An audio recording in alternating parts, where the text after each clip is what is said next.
Hi guys, this is Gian of Gadget Pilipinas and welcome to our unboxing of the new Vivo V9 which was just launched in the Philippines today. After the success of the V7 and V7 Plus, Vivo is once again aiming to redefine the selfie game with its newest flagship fitted with the same features that made its predecessors a hit, along with a number of notable improvements.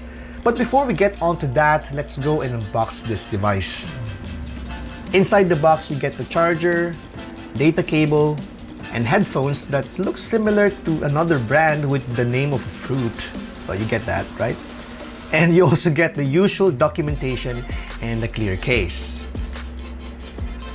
And now at this point, let's check out the phone itself. The Vivo V9 sports a 6-inch Full HD Plus display with a 19:9 aspect ratio, thanks to that notch. Kind of familiar, right? Now from the get-go, I'd say the look alone is a huge step up from the V7 and V7 Plus. The screen seems more vibrant as well, based on our initial impressions. The back is made of plastic, unfortunately, which kind of takes away some of the premium feel.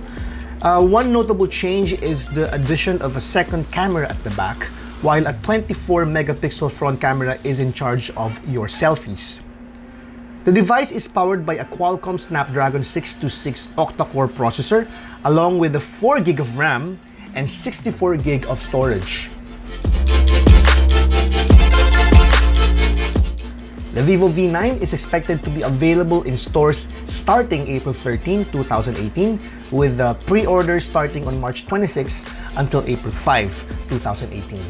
It will retail for 17,990 pesos. You may check out our first impressions at gadgetpilipinas.net.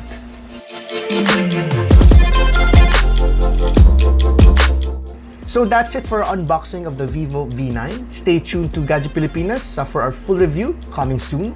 Once again, this is Gian of Gadget Pilipinas. Thank you for watching.